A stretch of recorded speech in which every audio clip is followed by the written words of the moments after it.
E a gente está na nossa série. A nossa série é Firmeza e Esperança no Mundo em Crise. E a gente está vendo o que a palavra de Deus nos ensina sobre como nos manter firmes e esperançosos no meio das crises que estão nos abalando. Porque a gente está vivendo num mundo em crise. Não sei se você está sabendo. A gente está vivendo num mundo em crise, com crise de autoridade, crise moral, crise climática, não é isso? Crise de esperança, crise institucional e especialmente crise da verdade, do que significa verdade. Mas essa não é a primeira vez, hoje, esse tempo não é a primeira vez que a igreja precisa permanecer firme no meio disso tudo. E é por isso que a gente está vendo, a partir da segunda carta de Pedro, como viver nesse mundo, né? Aprendendo com essa. Essa é uma carta para uma igreja que precisa permanecer firme quando tudo está se abalando, especialmente quando a verdade é atacada.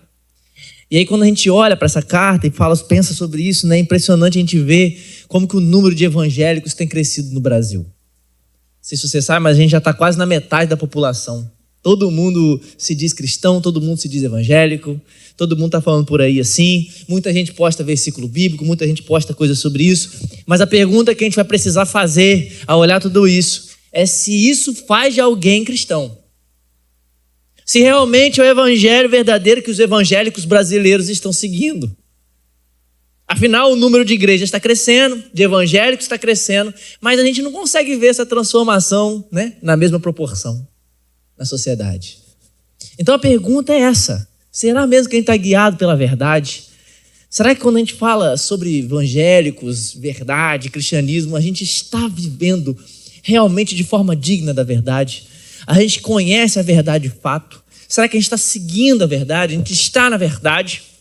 E hoje eu quero ver, junto com você, obrigado, a anatomia da falsificação, a anatomia da pirataria da mensagem, onde você vê o camelô da mensagem verdadeira, onde está isso e onde isso nos leva, onde isso nasce, como que é fácil cair no papinho disso e onde isso termina também. Para isso eu vou pedir para que você abra a sua Bíblia na segunda carta de Pedro, no capítulo 2.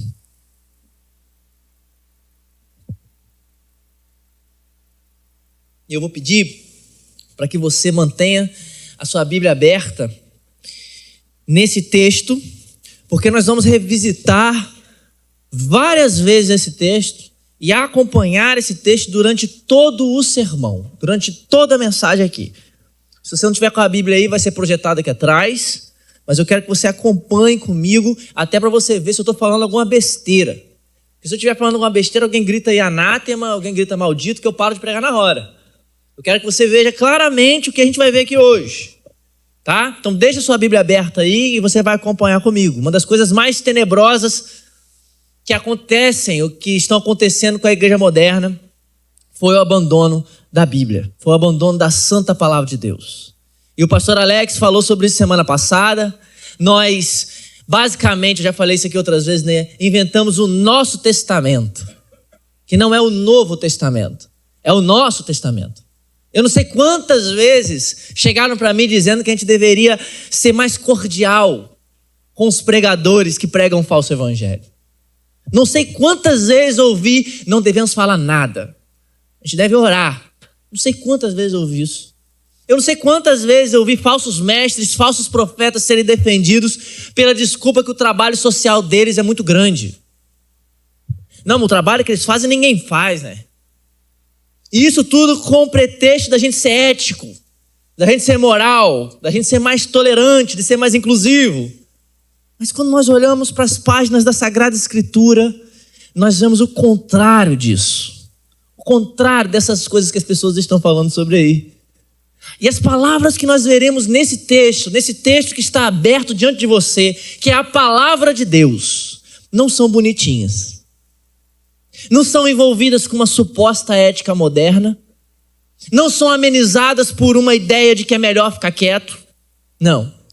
Pedro, você vai ver comigo, aí nesse texto, que ele vai continuar a tradição de todo o Antigo Testamento, até João Batista, e então Jesus, e então toda a igreja primitiva, de pegar pesado com os falsos mestres, com os falsos líderes, com os falsos profetas.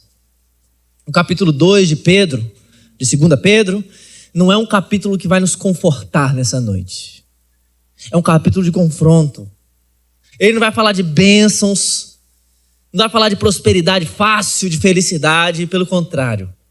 Você vai ver palavras de juízo, de falsos mestres, de destruição, são palavras de fogo e de julgamento que nós veremos nessa noite.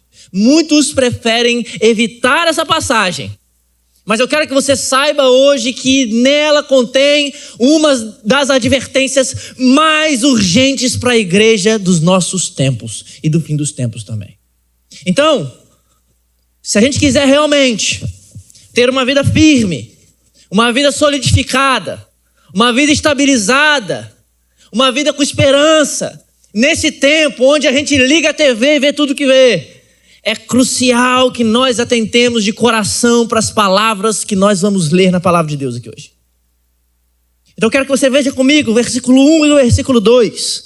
E na medida que você for lendo, eu quero que você preste atenção nos adjetivos, nas características utilizadas no texto da palavra de Deus. O versículo 1 diz assim: assim como surgiram falsos profetas no meio do povo, também haverá falsos mestres entre vocês. Eles introduzirão heresias destruidoras, chegando a renegar o soberano Senhor que os resgatou, trazendo sobre si mesmos repentina destruição. E muitos seguirão suas práticas libertinas, e por causa deles, o caminho da verdade será difamado. Depois de Pedro falar sobre a profecia verdadeira, como nós vimos semana passada, que é a palavra de Deus, Pedro passa para os falsos profetas e falsos mestres. E essa transição entre o capítulo 1 e o capítulo 2 é muito importante. Ele está dizendo, assim como houve falsos profetas no passado, haverá falsos mestres entre os cristãos. Ou seja, o perigo não vem apenas de fora para os cristãos. Ele aparece dentro da comunidade. É por isso que ele está dizendo aqui, surgirão entre vocês. Surgirão entre vós.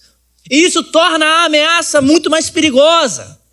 Porque o falso ensino pode usar uma linguagem familiar, pode usar uma aparência espiritual, pode usar a proximidade. O falso mestre não vai aparecer para você dizendo, e vai se apresentar para uma igreja dizendo, eu vou acabar com a sua vida, eu vou mentir para você. Não, não. Eles não aparecem com placas luminosas dizendo enganadores sobre eles. É sutil, mistura a verdade com o erro. Usam palavras bonitas, Pedro está dizendo. Prometem algo atraente, se infiltram discretamente e aos poucos vão afastando a comunidade da verdade de Deus, do senhorio de Cristo. São líderes, são pregadores, são pessoas que estão no podcast que talvez você esteja ouvindo. São pessoas que talvez esteja lá no Reels que você está compartilhando. São influencers. São figuras influentes que se apresentam como pastores, como bons líderes, mas na verdade são lobos. E Pedro usa o termo dissimulado. Os erros são introduzidos de forma dissimulada. E esse termo, introduzir dissimuladamente, que Pedro está usando aí no texto que você leu, revela a astúcia deles. Eles se infiltram sorrateiramente. Eles se infiltram devagarzinho, conquistando a confiança da comunidade. Eles aparecem e falam como se fossem amigos da verdade, mas carregam veneno nos seus lábios. Eles não estão negando Jesus explicitamente, mas eles estão sempre com um ajuste, com uma atualização, com uma condição aqui, uma liberdade ali, um tipo de espiritualidade superior do que ali. Quantos hoje não estão pregando assim, irmãos? Quantos hoje não estão pregando um Cristo pela metade? Quantos hoje não estão pregando um evangelho sem cruz, sem arrependimento? Um Cristo sem ser crucificado? Um moralismo de puro comportamento? Uma graça sem santidade? Quantos? Tudo isso soa muito bonito aos nossos ouvidos, mas é tóxico e mata a alma. Tudo isso. E Pedro diz sobre esses que eles negaram o Senhor que os comprou. Isso significa que o erro, então, deles não é apenas doutrinário, é relacional. Eles negaram. É uma negação prática do senhorio de Cristo. Às vezes a gente pensa que acreditar numa mensagem falsa tem a ver apenas com o entendimento errado de um conceito ou de alguma coisa, mas para Pedro, eles estavam esquecendo o próprio Deus. Eles estavam deixando o próprio Deus. E isso significa, então, que o falso evangelho não é uma versão menos precisa do cristianismo. O falso evangelho estabelece um outro relacionamento com um outro Deus, mesmo que continue utilizando o nome de Jesus. Mesmo que fale sobre Jesus. Ah, meus irmãos, como nós deveríamos nos atentar para essas palavras de Pedro, porque Pedro não está falando de pessoas distantes, mas de líderes que já foram respeitados, homens que em certo sentido conheceram a verdade, estiveram tão perto dela, mas usaram isso para benefício próprio. E Pedro afirma que por causa deles, o texto que você leu, o caminho da verdade é difamado. O cristianismo é difamado. E isso é uma das coisas mais dolorosas desse texto. Porque não se trata só de perdição de pessoas, mas da desonra profunda ao nome de Jesus. Jesus é difamado. Quantas vezes ao longo da história, queridos, a causa de Cristo, o evangelho, foi envergonhado por pregadores corruptos, mercenários disfarçados de pastores, lobos em pele de ovelha. Quantas vezes nós achamos que é o ateísmo que mancha o nome de Cristo, nós achamos que são as filosofias seculares que mancham o nome de Cristo, nós achamos que é a esquerda, nós achamos que é a direita que mancha o nome de Cristo, mas o que mais ameaça o nome de Cristo são homens e mulheres que em nome dele distorcem o evangelho. E é por isso que Pedro não trata essas pessoas como irmãos com sinceros errinhos doutrinários, com equívocos. Pedro não trata assim. Pedro trata esses homens como uma ameaça destrutiva à igreja. É uma ameaça. O versículo 3 diz assim, acompanhe comigo, não tire os seus olhos desse texto. Movidos por avareza, eles explorarão vocês com palavras fictícias. Mas para eles a condenação decretada há muito tempo não tarda, e a destruição deles não caiu no esquecimento. Veja isso. Movidos por ganância, por avareza, a ganância deles transforma pessoas em objeto de exploração. O falso ensino não é apenas um problema teórico, irmãos. Os falsos mestres são dominados por desejos corruptos, cheios de palavras fictícias. E é assim que Pedro começa a sua advertência para a igreja daquele tempo e para nós. Um alerta contra a infiltração da pirataria da mensagem, da falsificação da mensagem. E meus irmãos, se esse capítulo está na Bíblia, como está, você está lendo, é porque Deus quer que nós estejamos atentos nessa noite. É porque o perigo é invisível, mas é real, está perto. E depois de desmascarar e expor esses falsos mestres, Pedro não deixa dúvidas do destino deles. Veja comigo os próximos versículos, a partir do versículo 4. Pois Deus não poupou anjos quando pecaram, mas lançando-os no inferno, prendeu-os com correntes de escuridão, reservando-os para o juízo. E ele não poupou o mundo antigo, mas preservou Noé, pregador da justiça, e mais 7 pessoas, quando fez vir o dilúvio sobre o mundo de ímpios. E reduzindo às cinzas as cidades de Sodoma e Gomorra, condenou-as à ruína completa, tendo-as posto como exemplo do que viria a acontecer com os que vivessem impiamente. Mas livrou o justo Ló, que ficava aflito com a conduta libertina daqueles insubordinados. Porque esse homem justo, pelo que via e ouvia ao morar entre eles, atormentava sua alma justa dia após dia por causa das obras iníquas que aqueles praticavam. Assim, o Senhor sabe livrar da provação os piedosos e manter os injustos sob o castigo para o dia do juízo. Pedro, os exemplos do passado para mostrar o destino dos falsos mestres. Para mostrar que Deus não ignora o mal, que o juízo de Deus é inevitável. E a lógica é simples aqui: se Deus julgou as rebeliões no passado, também julgará os falsos mestres no presente e no futuro. E Pedro nos lembra de 3 exemplos principais, 3 acontecimentos, 3 episódios do Antigo Testamento. Em primeiro lugar, os anjos que pecaram, que caíram, e a ideia de Pedro é que nem os seres superiores vão escapar do juízo de Deus, quanto mais os inferiores. Segundo, o mundo antigo do tempo de Noé. O texto está dizendo que Deus julgou a impiedade, mas preservou Noé, que se manteve íntegro naquela cultura toda de violência, de crueldade. E terceiro, o episódio de Sodoma e Gomorra, aquelas cidades que Deus condenou, mas livrou o fraco Ló, que aí é chamado de justo. Ló, aquele que tinha uma história cheia de ambiguidades, de erros, de acertos, de fraquezas, de decisões até questionáveis, mas ainda assim Deus olhou com misericórdia, mostrando que Deus livra os seus pela graça. Cada exemplo que Pedro está dando aqui, que nós acabamos de ler, é uma prova de que Deus, o Senhor, jamais deixa o pecado sem resposta. Jamais deixa o engano sem resposta. Mas também são provas de que Deus sabe livrar os seus. Quando os falsos mestres prosperam, quando o engano prospera, meu Deus, pode parecer que Deus está ausente. Pode parecer que Deus está longe. Mas essa demora do juízo não significa o esquecimento de Deus. Pedro está dizendo, Deus não está dormindo. O texto está dizendo que o Senhor sabe.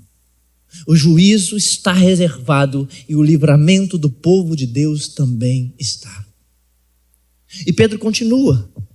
Ele não deixa essas coisas no subjetivo para a gente poder imaginar o que é, o que não é.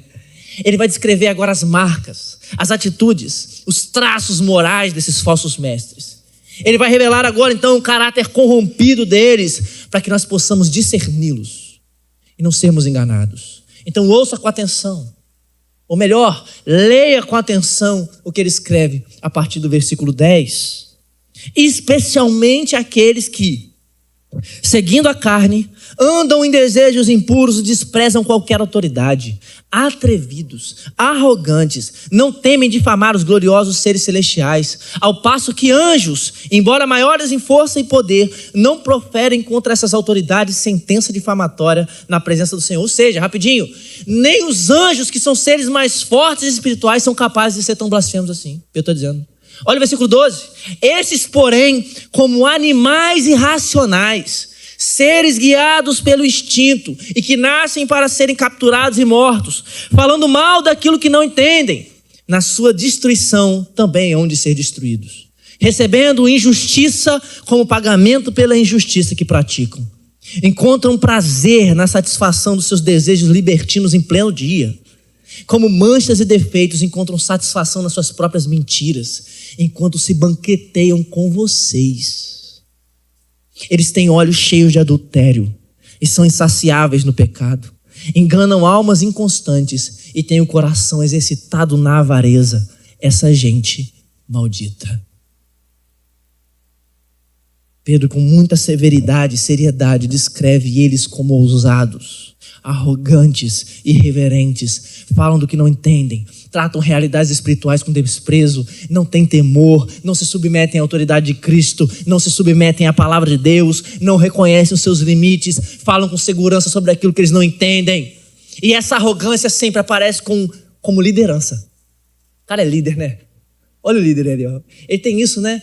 Ele é até duro, né? Ele fala algumas coisas, né? Mas é porque ele é líder. O dom da liderança está nele. Você aparece assim, mas é mortal. Isso parece coragem para alguns, mas não é coragem não, irmãos, é orgulho. Isso parece direção para algumas pessoas, mas na verdade é só rebeldia. Olha o versículo 12, Pedro não está suavizando não, ele está chamando eles de animais irracionais, conduzidos pelo instinto, incapazes de discernir a verdade. Aqui ele não está insultando só por insultar, irmãos, ele só está mostrando para nós que no momento que o discernimento espiritual é deixado, nós começamos a viver pelo apetite, pelo instinto, pela fome. O que o animal é? Ele só tem instinto. E é assim também com os falsos mestres. No versículo 14, ele faz uma descrição mais sombria ainda. Olhos impuros, adúlteros, insaciáveis em pecar, manipuladores de coração frágil. Corações treinados na ganância. nos versículos 15 e 16, Pedro nos lembra do exemplo de Balaão. Balaão foi um profeta lá do Antigo Testamento que enganou o povo de Deus, que utilizou o ministério, os dons, os recursos que ele tinha para obter lucro pessoal, para obter dinheiro, enquanto o povo de Deus estava todo sendo conduzido para o mal, fazendo negócio do povo de Deus. Irmãos, tudo isso é extremamente atual, sempre foi. Sempre foi. Foi assim há milênios com o povo de Israel, foi assim no tempo de Pedro e da igreja primitiva, e é assim hoje também. E é por isso que é urgente, então, que a gente considere a voz de Deus nessa noite.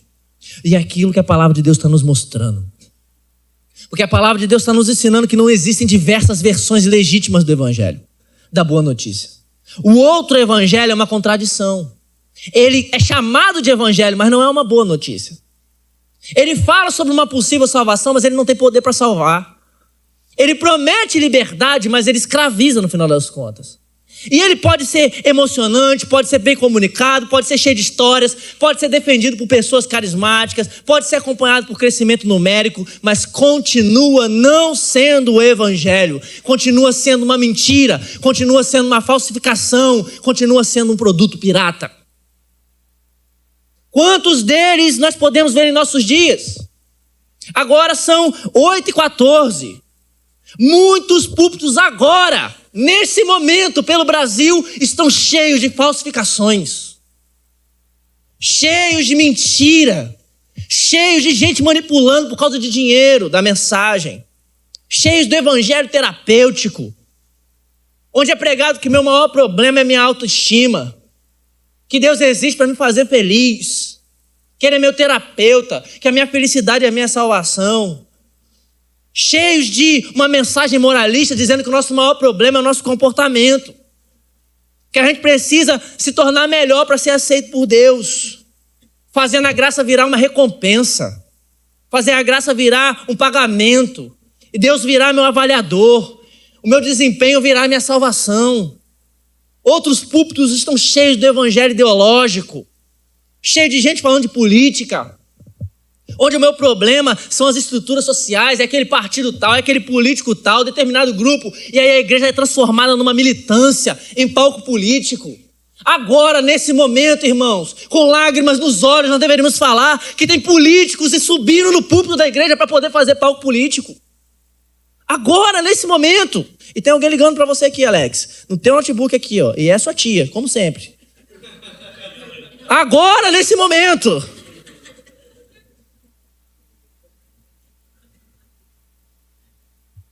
Atende ela aí. Que vai ficar ligando aqui, ó. Pelo amor de Deus.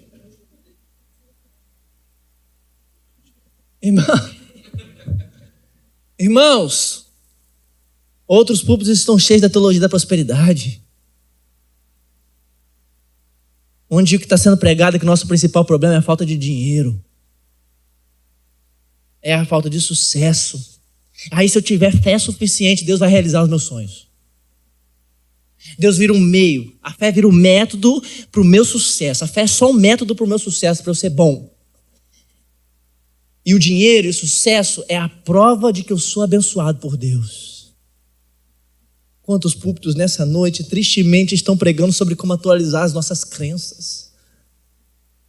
Como nós deveríamos nos libertar dos padrões retrógrados da Escritura e simplesmente nos aceitar. Quantos? E nós poderíamos ficar aqui muito tempo falando sobre os falsos evangelhos. E exteriormente eles até parecem mensagens diferentes. Alguns vão falar de sentimentos, outros vão falar de causa, de regras. São diferentes, mas em todos existe algo em comum. Deus deixa de ser o fim e se torna o meio para a realização dos desejos do ser humano. E eles não precisam destruir toda a mensagem verdadeira, é só inverter a direção aqui, colocar uma coisa ali, adicionar uma outra coisa aqui. Mas há algo mais impressionante em tudo isso que Pedro está nos ensinando nessa noite. Veja comigo os versículos 17 a 19. Esses tais são fontes sem água, névoas levadas pela tempestade, para os quais está reservada a mais profunda escuridão. Porque falando com arrogância, palavras sem conteúdo, enganam com desejos libertinos de natureza carnal, aqueles que de fato estavam se afastando dos que vivem no erro. Prometem-lhes a liberdade quando eles mesmos são escravos da corrupção, pois aquele que é vencido fica escravo do vencedor. Ou em outras palavras, você é escravo daquilo que te domina. Pedro está horrorizado com o fato de esses falsos líderes participarem da vida comunitária. Eles estavam nas refeições, na comunhão. Eles estavam nos espaços onde a igreja deveria expressar cuidado, santidade, amor. Mas em vez de edificar, eles contaminavam. Eles exploravam. Em vez de amar, eles seduziam. Em vez de proteger os fracos, eles usavam os fracos como presa. Irmãos, a falsificação, o falso evangelho, o falso líder, não é só um problema de púlpito, irmãos. É um problema de comunhão, que atinge os relacionamentos, a mesa, a reputação do corpo de Cristo. Mas como eles podem se infiltrar assim? Como que eles conseguem isso? Pedro explica no versículo 18. As palavras deles são cheias de vaidade, de autoconfiança, de espetáculo. Tocam nos desejos da carne e por isso atraem multidões. E a promessa central que eles estão oferecendo por aí é a liberdade. E o discurso deles encanta os ouvidos. O discurso deles atrai os ouvidos. Mas no final leva à morte, porque homens mortos pregam sermões mortos e sermões mortos matam. Sermões mortos geram mais morte, porque sermões mortos são pregados por homens que estão mortos há muito tempo. Vai matar. Eles prometem refrigério e vida espiritual, mas Pedro está dizendo, eles são fontes sem água. Eles prometem substância, mas Pedro está dizendo, eles são névoas dispersadas pelo temporal. E por essa razão, seu destino final é a escuridão por toda a eternidade. Afinal, eles mesmos estão escravizados, porque eles estão escravizados dos seus próprios desejos. O escândalo maior não está apenas no conteúdo da pregação deles, mas na consequência da pregação deles. Muitos serão enganados e irão com eles para a condenação. E isso é alarmante. Você conhece o Evangelho? Você está firme no verdadeiro Evangelho? Porque os falsos mestres não prosperam porque sabem falar bem, irmãos. Eles prosperam porque eles dizem aquilo que nós gostaríamos de ouvir. Ele vai dizer para o orgulhoso, você é extraordinário. Ele vai dizer para o ambicioso, olha só, você nasceu para vencer. Para o ganancioso, ele vai dizer, olha, Deus quer enriquecer você. Para aquele que quer viver de qualquer jeito, ele vai ficar procurando, sabe, aquela pessoa que está tomando decisões malucas da vida, aquela pessoa que está, todas as decisões são todas loucas, nenhuma é perto da palavra de Deus, porque não conhece a palavra de Deus. E nenhuma das decisões é de acordo com a palavra de Deus, como a gente ouviu semana passada. Aí essa pessoa vai ficar procurando aquela pessoa, aquele mestre, aquele guru que vai dizer assim, é isso mesmo. Sabe aquela pessoa que quer viver no individualismo, quer abandonar todo mundo, quer separar todo mundo, quer deixar todo mundo? Ela vai procurar aquela pessoa que vai dizer assim, é isso mesmo, viva a sua vida. Ela vai procurar essa pessoa, porque ela adora ouvir aquilo que o coração dela gosta. E o falso mestre adora isso também. Para o moralista, ele vai sempre estar pregando, você é melhor do que os outros, e por aí vai. Os falsos mestres trabalham com os desejos dos homens. Mas eu quero que você preste atenção, porque o falso mestre, ele não coloca necessariamente um desejo novo aí dentro de você. Ele aprende qual ídolo está aqui dentro. E então promete que Deus vai ajudar você a alimentar esse ídolo. O movimento evangélico brasileiro, irmãos, se acostumou a chamar de pregador ungido aquele que simplesmente aprendeu a dizer aquilo que o nosso coração quer ouvir. E a gente está falando que é ungido, que é sábio, que é pastor, que é isso e aquilo. Mas o servo de Cristo não é conhecido pela sua eloquência, irmãos, pelas suas frases de efeito, pelos seus resultados. O verdadeiro servo de Cristo é conhecido pela sua fidelidade à palavra de Deus. Há muitos homens, há muitas mulheres que são aplaudidos por multidões, que vendem muitos livros. O livro mais vendido do ano foi Café com Deus Pai, irmãos. É best-seller. Há muitos que estão aí vendendo isso e aquilo, estão sendo aplaudidos, carregam multidões e ainda assim continuam, como Paulo diz, com lágrimas nos olhos, inimigos da cruz de Cristo. E enquanto aquilo que não é o evangelho verdadeiro continuar sendo a pauta daquilo que nós chamamos de movimento evangélico brasileiro, nós não veremos a transformação que a gente imagina que deveria ter na sociedade. Nós vamos empobrecer o mundo. E o pior de tudo, pior de todas as coisas, nós teremos tantas e tantas pessoas condenadas enquanto acreditam estar sendo salvas. Frequentando cultos, se emocionando, buscando algumas experiências, mas terminando a vida sem perceber que confiaram em uma mensagem que jamais poderia salvá-los. Infelizmente, o inferno está cheio de pessoas assim. E Pedro termina com palavras tão chocantes quanto as que começou. Acompanhe comigo a partir do versículo 20. Portanto, se depois de terem escapado das contaminações do mundo, mediante o conhecimento do Senhor e Salvador Jesus Cristo, se deixam enredar de novo e são vencidos, o seu último estado se tornou pior do que o primeiro. Pois teria sido melhor que eles nunca tivessem conhecido o caminho da justiça, do que após conhecê-lo, voltar atrás e se afastar do santo mandamento que lhes havia sido dado. Com eles aconteceu o que se diz cada provérbio muito verdadeiro: o cão volta ao seu próprio vômito, e a porca lavada volta a rolar na lama. Irmãos, a tragédia não é só cair no pecado, porque pecado todo mundo tem. A tragédia é ser vencido novamente pela velha ordem da qual a vida tinha se escapado. A tragédia é voltar para aquele lugar que você saiu. Essa é a tragédia.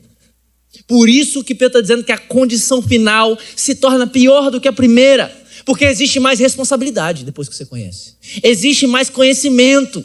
Existe mais aproximação, contato com a verdade. E mesmo assim a pessoa retorna para o estado pior onde estava.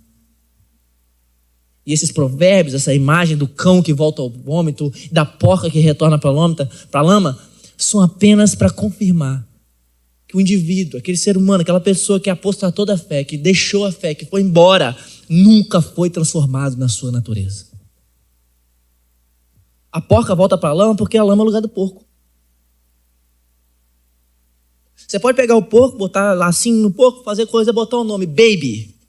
Solta ele para você ver para onde vai. O que, Bruna? Você já está querendo pegar um porco também, Bruna? Bruna não pode falar de animal, que ela vai querer ter animal na casa dela. Ele vai voltar para a lama, porque a lama é a natureza dele. A lavagem foi puramente superficial. A natureza animal permaneceu ali, revelando que a experiência com Deus foi apenas uma aproximação intelectual. Foi até comportamental, mas nunca teve participação real da natureza divina. Não basta limpar a aparência, irmãos, frequentar culto. Não basta só conhecer versículos bíblicos. É preciso nascer de novo. Quantos hoje nós estamos vivendo essa realidade, irmãos? Pessoas que já levantaram as mãos em adoração. Pessoas que estiveram entre nós. Pessoas que já foram pregadores.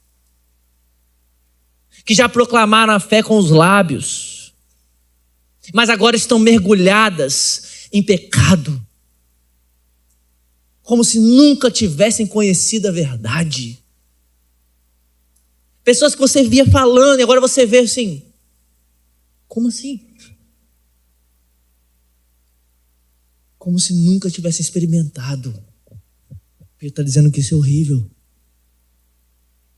Quantos não têm também uma fé superficial? Que estão pensando estar salvo só porque estão frequentando um culto. Porque se emocionam com a canção que foi cantada aqui hoje aqui. Mas quando as tentações, as adversidades, as paixões vêm, eles voltam ao vômito de antes. Eles voltam para a lama novamente. Alguns ainda mantêm a fachada religiosa, outros abandonam de vez, mas em todos os casos o fim é o mesmo. Pedro está dizendo, a palavra de Deus está dizendo essa noite, irmãos, é a lama. É a lama. Meus irmãos, como que isso é relevante para nós? Não só porque nós queremos encontrar essa estabilidade, essa segurança nesse mundo em crise. Crises essas que você não pode suportar sozinho. Mas não só queremos estabelecer isso. Isso é relevante para nós porque o que é prometido também no nosso tempo como alternativa pelo conceito da verdade, o que é ensinado na cultura é completamente oposto a isso. Porque nos nossos tempos, irmãos, ter certeza virou um crime. Virou um crime você querer estar certo. Confiar que existe uma única verdade virou soberba no nosso tempo. Julgar que algo é errado é se considerar dono da verdade no nosso tempo. Senhor das coisas, do conhecimento, da sabedoria. A cada dia que passa, a figura da autoridade é cada vez mais desprezada e rejeitada. E por isso, quem diz estar certo sobre algo, o apóstolo Paulo disse, eu criei, por isso falei. O apóstolo disse, ele seria chamado de dono da verdade nos nossos tempos. Ele seria exorcizado nos nossos tempos. A cultura, nas séries, nos filmes, nos posts, nas redes sociais, nas músicas, sempre estão dizendo o quê? Corra atrás das verdades. Corra atrás das nossas verdades. E aí o que a gente faz? A gente aplaude aquele que está buscando a verdade. Mas a gente quer cancelar qualquer um que acredite ter encontrado a verdade. Que bonito, a pessoa está procurando a verdade dela, né? Mas quando ela diz que encontrou, não, isso não pode. Isso aí está errado, isso aí não, ninguém tem verdade.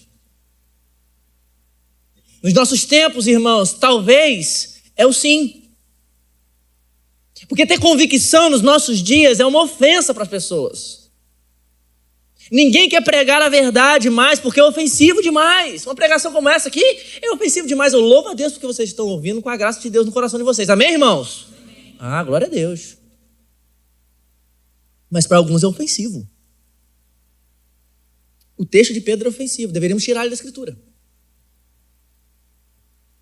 Todo mundo quer se sair bem na fita, sendo o arauto do amor, da inclusão, da liberdade.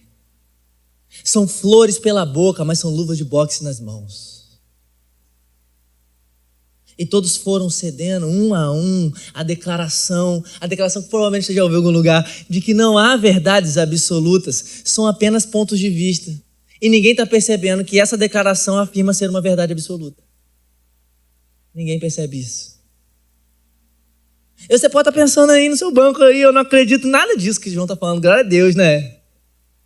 Não cai na teologia da prosperidade, não cai no liberalismo, ou nisso, ou naquilo. Mas você não precisa frequentar uma igreja que é conhecida por pregar a teologia da prosperidade para acreditar nisso não, irmãos. É só quando a sua vida não corresponder ao que você acha que merece, você fica bravo com Deus. Pronto. Você não precisa dizer publicamente que o maior objetivo de Deus é aumentar a sua autoestima e te fazer feliz. É só você começar avaliando na sua vida, cada coisa que você faz na sua vida, aquilo que te faz sentir bem. Não precisa frequentar uma igreja para isso. Muitos estão vivendo assim. Eles não estão acompanhando um falso mestre, eles não estão vendo um falso profeta não, mas eles estão de certa forma comprando as mentiras da felicidade, de sucesso, do individualismo. Eles estão indo direto no camelô comprar coisa. E no fim é sempre um desejo de graça sem senhorio. Por causa da queda, irmãos, nós somos atraídos por mensagens que preservam o nome de Deus, mas removem o governo de Deus. Porque nós queremos uma fé que alivia a nossa culpa, mas que não crucifique os nossos desejos. Mas isso é impossível de ter. Então escute bem, meu querido. O falso evangelho promete liberdade, mas continua devolvendo a gente para a gente mesmo. continua devolvendo o indivíduo para si mesmo o tempo todo. Sempre leva a gente a olhar para si mesmo. E nunca vai ter descanso, porque nunca há um objetivo suficiente. E isso é eternamente perigoso. E o problema não está nos falsos mestres de evangelhos aí que a gente está escutando por aí apenas. O grande problema está no falso evangelho que meu coração gostaria que fosse verdadeiro. Esse é o problema. Existe muito falso evangelho, muita mentira por aí, nos templos, nos púlpitos por aí. Mas eu e você devemos nos preocupar muito mais com aquilo que não é o evangelho dentro da gente. Dentro dos nossos corações. Porque se nós quisermos resistir em tempos de luta, nós precisamos arrancar as falsificações aqui de dentro. Porque longe da verdade, todos nós temos um coração disposto a comprar um produto falso. Uma mentira. Todos nós. E um falso evangelho não precisa convencer a você a parar de usar o nome de Jesus. Não precisa. É só você usar Jesus para outra coisa. Você pode continuar cantando sobre Jesus, orando o nome de Jesus, frequentando uma igreja que fala de Jesus e ainda assim transformar Jesus num funcionário contratado para realizar os seus sonhos. Realizar o projeto da sua vida que você considera ser a verdade. Reinventar Jesus, moldar Jesus até que ele caiba exatamente dentro dos desejos que você possuía antes de conhecer ele. Nunca foi tão fácil montar uma espiritualidade personalizada como nos nossos tempos, irmãos. Você não gosta de Jesus que confronta? Ah, meu Deus, há muitas dezenas de versões por aí de Jesus que não confronta. Você não gosta de falar sobre pecado? Existe um evangelho inteiro construído para isso, por aí.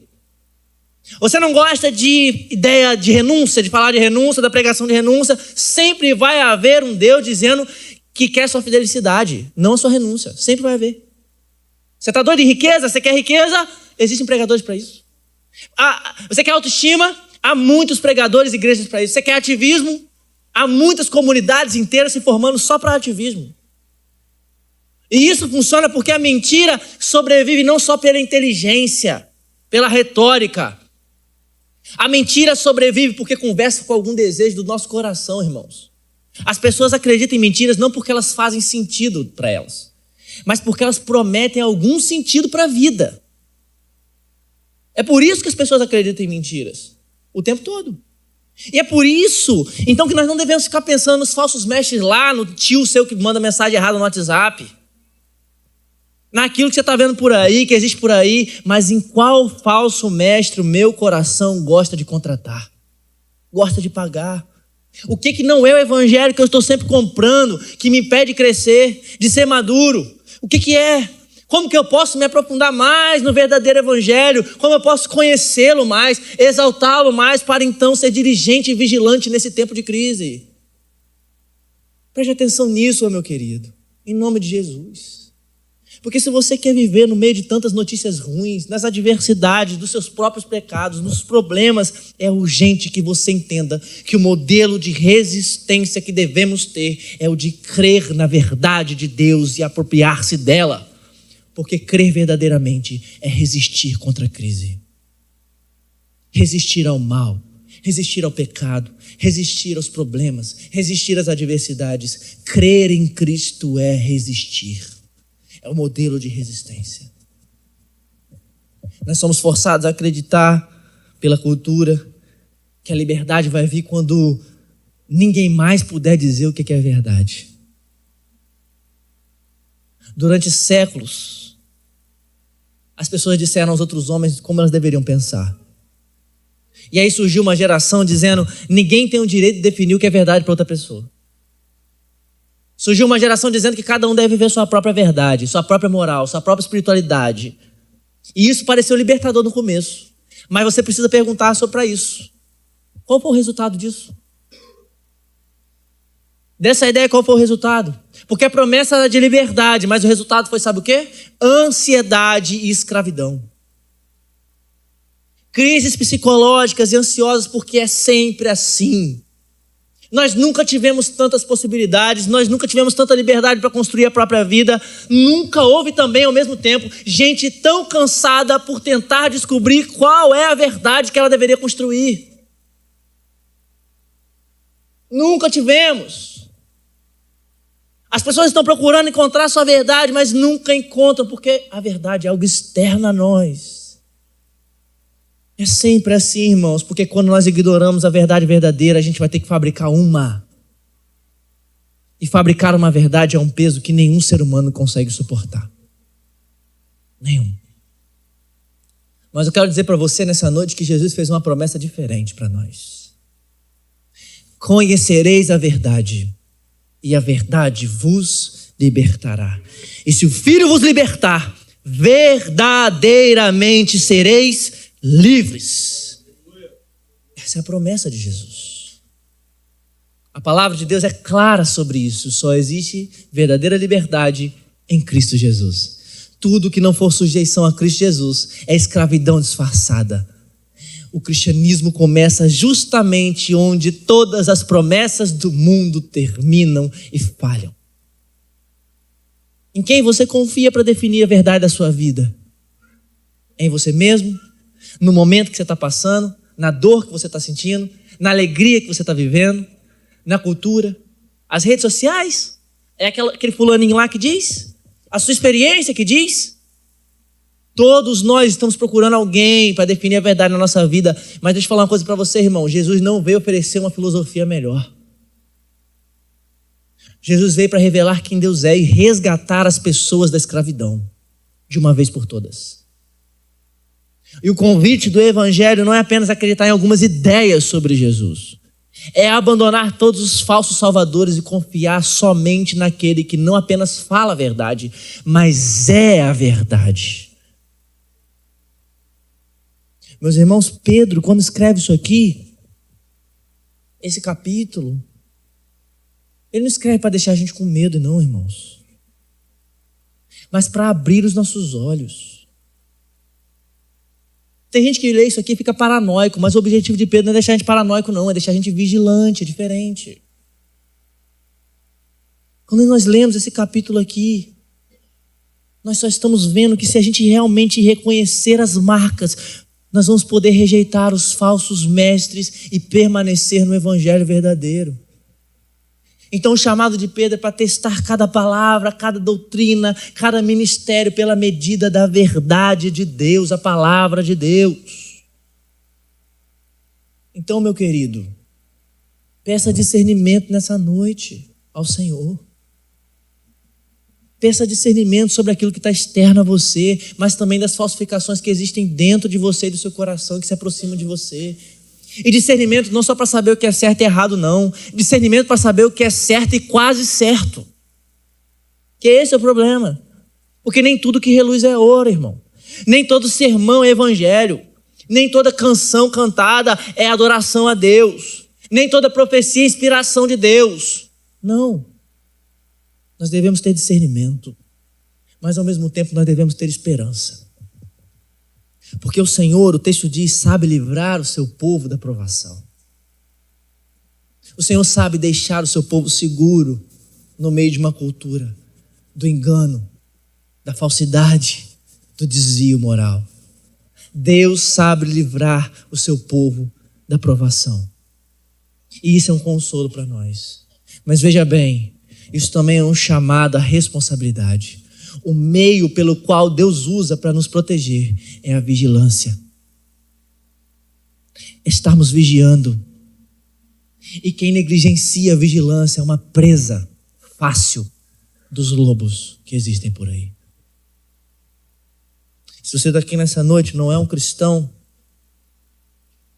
eu quero que você saiba que o mundo oferece liberdade para você o tempo todo. Talvez você tenha até experimentado algum tipo de liberdade no mundo.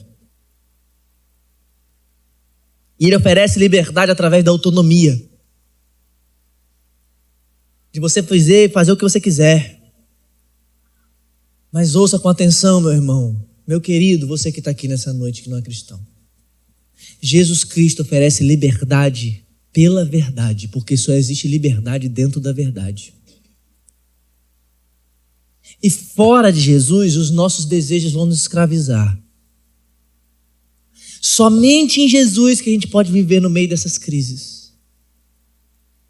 sem sermos escravizados, firmes e esperançosos, porque a verdade nos alcançou, nos guardou. Você vai ter um tempo para pensar sobre isso e orar também sobre isso. Talvez você esteja perdido hoje aqui no meio de meias verdades ou de mentiras totais. Talvez você esteja como Pilatos diante de Jesus perguntando: o que é a verdade? Talvez você esteja aqui hoje vindo depois de construir tantas verdades da sua vida e perceber que todas elas falharam. Que você está tentando, está conseguindo, está tentando viver, mas todo dia você acorda como se sua vida fosse uma mentira.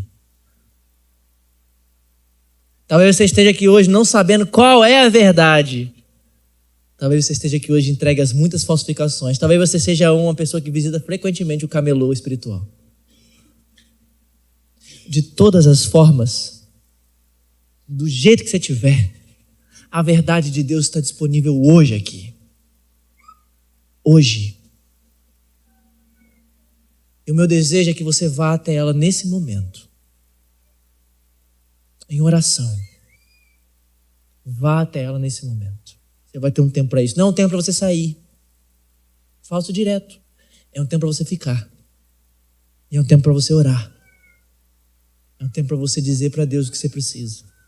Num tempo de crise de verdade. Feche seus olhos.